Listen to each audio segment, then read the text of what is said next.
Hi, my name is Aurelio, and I'd like to talk to you about our introduction to Late Egyptian that will be coming up in January 2023. It will be based on a book written by François Neveu called The Language of Ramesses. And the idea is that we'll be working chapter by chapter through this grammar, augmented with some exercises. And then by the time we're all done, we should have a pretty good grip on the Late Egyptian language. In the next few minutes, I'd like to discuss 4 questions, namely, what is Late Egyptian? Why would I want to learn it? How are we going to go about it? And if all the above sounds good, where do I sign up? So let's get right into it. To answer the first question, what is Late Egyptian? Let's take a look at the history of the Egyptian language first. The Egyptian language has an amazingly long documented history, from before 3000 BCE until well after 1000 CE. In other words, over 4000 years of documented active use. And to a degree, Egyptian still lives on today as a liturgical language in the Coptic Orthodox Church. With that much time, over 4000 years, you can imagine that there was more than one standard form of the Egyptian language. The chart now on the screen shows the evolution of Egyptian over time. The classical literary standard for Egyptian is Middle Egyptian, essentially the language of around 2000 BCE, at the beginning of the Middle Kingdom. This is the language that a lot of documentary texts and religious texts are written in all the way into Greco-Roman times. You can think of that as the Egyptian equivalent of Latin, or, for example, classical Chinese.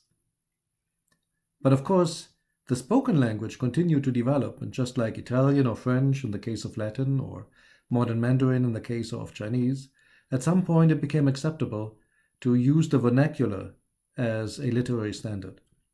For Late Egyptian, that time comes around 1300 BCE and afterwards. So 19th dynasty, 20th dynasty, where it becomes acceptable to write entire texts in Late Egyptian instead of classical Middle Egyptian. And that time, of course, is the Ramesside time, which is why I think it's fair to call this language the language of Ramses. Now, how different is this language from Middle Egyptian, or how is it different?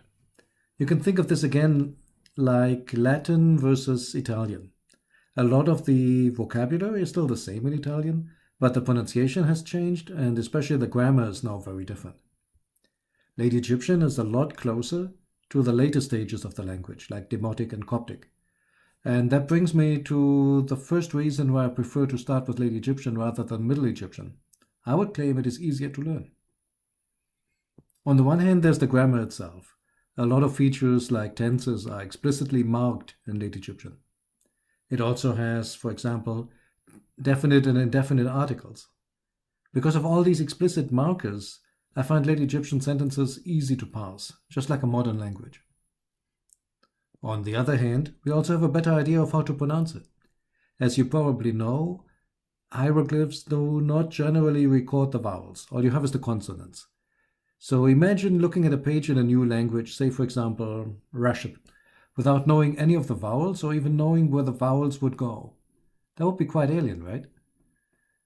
But Late Egyptian is already quite close to Coptic, and Coptic is written alphabetically. So very often you can read entire parts of a Late Egyptian sentence in fake Coptic, making it much easier to go through the text and also to remember new words. I have an example here on the screen from our Late Egyptian reading group, and you can see the Coptic words under the Egyptian original. That was a random example we did for fun, but I would say this works out around 70% of the time. So in a nutshell, while Middle Egyptian is a great language to learn, I think Late Egyptian is an easier point to start from. The other reason why I think Late Egyptian is a great language to learn is there's also a lot of interesting material to read. For example, you have tales, narrative texts like the Contendings of Horus and Seth that we've been working on now in our reading group. It's essentially about Horus and Seth trying to outwit each other in front of all the other gods, and it's quite entertaining and very lively. Or you have The Tale of Two Brothers, which is a magical story that could very well be taken from the Arabian Nights. You also have examples of love poetry, or for something completely different, court records like the Great Tomb Robbery investigation under Ramses IX. Or here's one that I just found, haven't even read it yet, but it looks interesting, the records of the first recorded workers' strike in history. And there's more. Now, we come to the how now. I should say I'm not an Egyptologist by training. I've taken a couple of semesters at the university and very interested as an amateur with reading skills. So I'm not going to teach this, but I think what I can do is I can guide you through that grammar book. So the idea is basically we read this book together, chapter at a time. After or for each chapter, there will be an online review session via Zoom, and then come the exercises. So lots of exercise sentences to essentially practice what's in the chapter, and we'll find a way how to do Q&A for those exercises. Details will depend a little bit on how many people sign up. So this could be live sessions. We could be using our Discord server that has been running for, I think, 2 years at least now. So what I'd highly encourage you is to sign up for the Discord server early, because you have tons of people on there who like to talk about Egyptian and Egyptian language every day.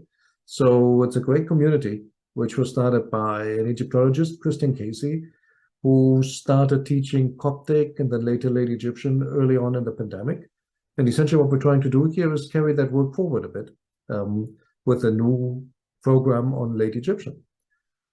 If all that sounds good, what I'd propose is take a look at this email address that's right now on the screen, send me an email and include your name, if you've learned any Late Egyptian before.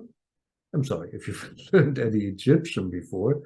If the answer is no, that's perfectly fine. Just want to get a feeling for what the overall distribution is of people who sign up. And then I'll send you a link to the Discord. And that will be it. Maybe one more word that's important. So typically, like I said, Late Egyptian is taught after Middle Egyptian. And unfortunately, all the books are written this way. So if you open Never and you read the first chapters and think, I have no idea what's going on here, that is to be expected. Because essentially, Never, like many other authors, assume that you've already studied Middle Egyptian. We'll bridge that. So there will be some introductory sessions with other materials to get a handle on the writing system, to get a handle on like basic noun constructions and things like that, whenever it jumps right in, assuming that, oh, you know all this already. And once we have those basics down, we can profit more and more from the book itself. And as soon as you get to like beyond chapter 10, I think we can very heavily rely on Never.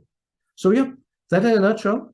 Hope that sounds interesting. Would love to see you on Discord and love to see you on the program in January. All right, thanks and have a great day. Bye now.